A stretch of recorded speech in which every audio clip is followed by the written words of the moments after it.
Barakata Yahweh, Barakata Yahweh Shai, Ma Shamwa, Wa Ma Sham Banwa Kaya Thadai. Today's lesson is going to be based off of a couple of scriptures, and one in the New Testament and one in the Old Testament.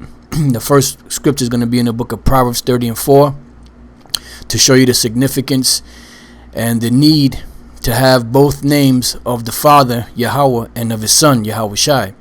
This is Proverbs chapter 30, verse 4. Who hath ascended up into heaven, or descended? Who hath gathered the wind in his fists? Who hath bound the waters in a garment? Who hath established all the ends of the earth? What is his name, and what is his Son's name, if thou canst tell? And what I did at the beginning of the lesson was I read this portion of the Hebrew, just the bottom half of this precept here, and I said, Ma Shamwa, Wa Ma Sham Banwa Kaya Thadai. And what that breaks down to basically is right here, Proverbs 30 and 4. What's his name and what is his son's name? Right? It says Ma, which Ma is what? Shamwa, Sham is name. Wa at the end of the word is his, if it's not connected to the actual word. Wa Ma, the Wa at the beginning of the word again is and the Ma is what? Okay. Sham means name. Ban Wa, Ban is son, and the Wa at the end of a word is his. Kaya, which means for, or in this case, if. Thadai. Now the word Thadai basically is a compound word. All right, a compound word, which basically the tha at the beginning of a word is thou. Okay, the dai at the end comes from the Hebrew word yadai, which means to know or know. Okay, so basically we'll read the scripture again. It says, I'll just go to the point. What is his name and what is his son's name, if thou canst tell? It says, Ma Shamwa, Wa Ma Sham Banwa Kaya Thadai. What his name and what name his son, if thou know, or if thou canst tell. Okay, so the Ma is what? Sham is name. Wa at the end of the word is his. Wa at the beginning of a word is and. Ma is what? Sham is name.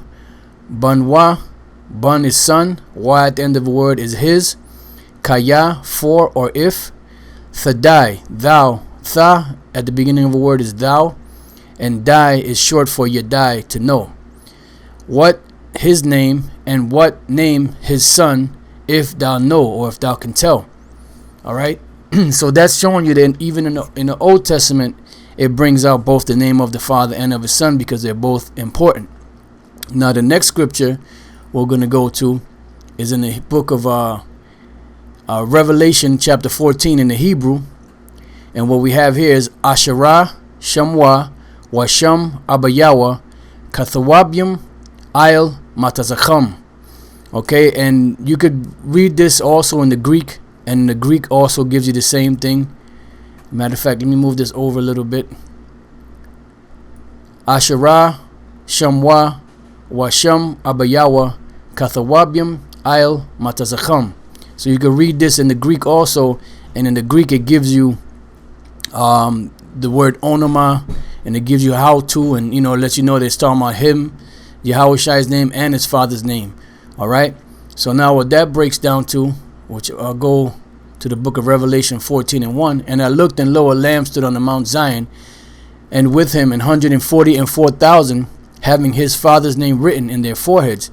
But now when you go into other translations, it says having his name, having his father's name and his name written in their foreheads, or having his name and his father's name written in their foreheads. So it gives you both.